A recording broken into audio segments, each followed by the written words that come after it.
4 years under the Trump administration.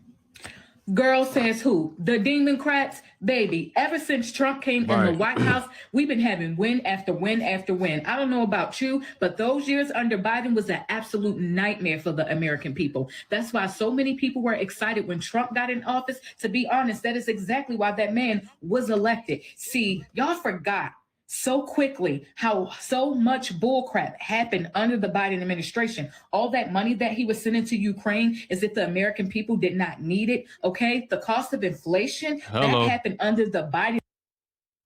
Right, under the Biden administration. People keep on saying, why you guys bring up Obama or Biden? They were the last two presidents and they messed it up. They effed it up. And now Trump is fixing it. And that's what's going on. That's serious. The border should have been open. You had Kamala Harris to be the border czar, to fix the border, to keep it closed. She didn't. I didn't go to Europe when they asked her about, going there. Administration. All of those egg prices that you guys are complaining about, that happened under the Biden administration, okay? Consumer debt under the Biden administration. The cost of housing, okay? The cost of We got so many distractions. You forgot what happened. You were about the doggone Epstein files. You guys know for a fact that Joe Biden was not the president. For 3 years, this man did not sign anything. Only the auto pen did. Only 1 year he signed, his first year. Other than that, it was all auto pen. And Trump since day one with us, campaigning about taking out Iran since the 80s. living, guys. Don't forget inflation. All of this happened under the Biden administration. But y'all obviously forgot overnight, right? Baby, when that man left the White House, that was one of the best things that happened to us, okay?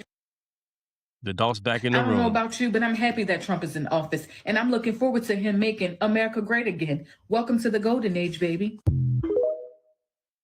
There you go. I'm going to play another clip. You know what I'm saying? Ask me come up with some good stuff. I'm going to go ahead and share it with you guys. This next guy, he'll be cussing a lot, but I get it too because I voted for Trump and I have no regret of what Trump is doing as a voter. I'm happy with what he's doing, confident in what he's doing. But yeah, let's check this out. Said something the left and everybody else, even people that voted for his ass, are fucking sitting here bitching about. Yes, the end of civilization post. I want to let y'all know right motherfucking now. I don't give a fuck if you like my stance on this or not, because I never forgot what President Trump said he was gonna do. Ever since the 80s, he's been talking about Iran. And back in 2016, he said he was gonna bomb the shit out of them. And I don't want to hear this bullshit. But Lou, no new war, shut the fuck up. See, this is some of you motherfuckers that never been to war, don't know nothing about it. See, we've been on the defensive for fucking decades. In war at some point in time, you gotta be on the offensive. And I stand behind what the fuck he's doing. And just like fucking clockwork, the IRGC is putting little fucking children and women in set locations that are crucial and important to the IRGC to keep doing their fuck shit. If that don't tell you what the fuck you need to know, then you need to start doing some self-reflecting about who the fuck you're supporting. And like I said, I'm not giving a fuck who likes this or not. But you continue to say and chant death to America, bitch, fuck you. You want war with this? Then catch every fucking bit of smoke you're supposed to get coming to you. I never forgot what the fuck I voted for. And what's ironic is President Trump peeled back, knowing damn well the IRGC was going to ask for a few more days, a few more weeks, doing their delayed fucking tactics they've been doing this whole time. Just like those that want to find this to be a fucking problem continue to fucking forget. Trump's been talking since the fucking 80s saying the same fucking shit. The only motherfuckers that switched up on anybody was you. And there's some of you conservatives now teaming up with people on the left. Fuck out of here. Crazy, crazy stuff. I got another one. Hold on. Stay with me. Trump. Big Hexer. Every member of President Trump cabinet, I'm grateful. I am so happy. I am so happy until I want to cry. President Trump, thank you for doing this for the people of Iran. Thank you. Thank you. Indeed, you are a leader of the world. Thank you. Indeed, God sent you this time. Thank you. Yeah.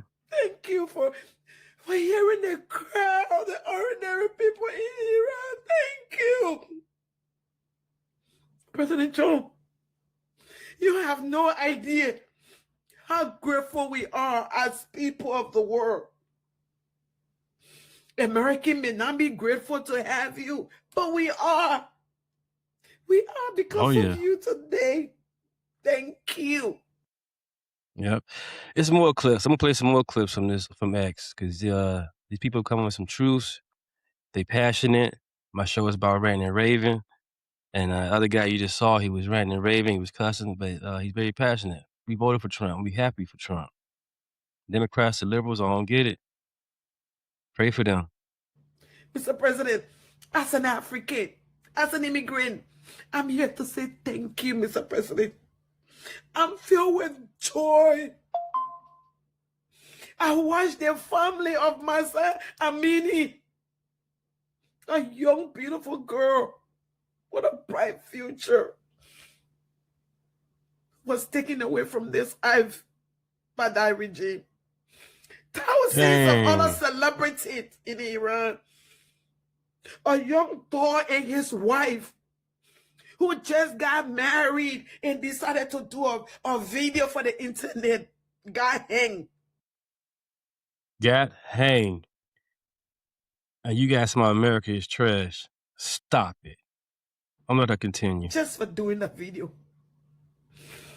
Thank you, President Trump. If the American people don't appreciate you, President Trump, I want you to know that the world appreciates you. We do. We do. We appreciate you, President Trump. Thank you. Thank you. Thank you, President Trump. Thank you, Trump. Most of all, thank you, God. Thank you, God. Uganda. President Trump, please intervene in Uganda. Get Uganda president out. He's a major problem for the people of Uganda. Get him out, Mr. President. Get him out. Thank you. Thank you for not sitting on the neck of African leaders. Thank you. And for those of you who hate this man, for those of you who hate President Trump, kiss my ass. Shit, there you go. Here we go. Hold on. Take a look.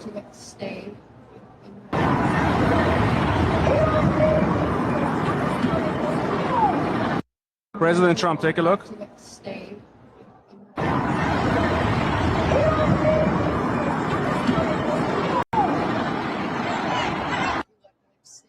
If you had any doubts as what we want as Iranians, this is your cue.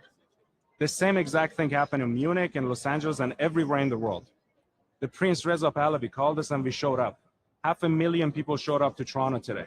500,000 people. To put that into perspective, a 6-kilometer range from basically Yonge and Sheppard to Yonge and Steele is a pretty long stretch. There were people at the beginning of the protest, and there are people here now, and the whole thing is connected together. So a lot of us couldn't even show up to the end of the protest. That's how huge it was. If you have any doubt as in what we want, keep watching this video and send it to the people that don't believe the Iranian people know what they want. Our leader is Reza Pahlavi. Hello, they know what they want. Our country is Iran. And we are about to make history by taking our country back. Once Iran is free, the world is free. If you agree with what I'm saying, put it in the comments.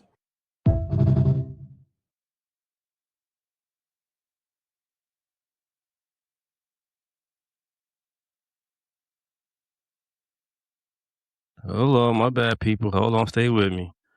Stay with me.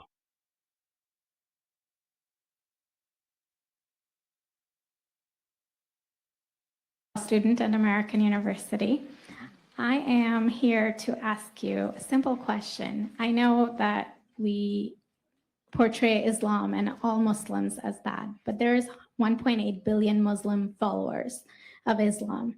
We have 8 million plus Muslim Americans in this country, and I don't see them represented here. But my question is, how can we fight an ideological war with weapons? How can we ever end this war? The jihadist ideology that you talk about, it's an ideology. How can you ever win this thing if you don't address it ideologically? Great question. I am so glad you're here, and I am so glad you brought that up because it gives us an opportunity to answer.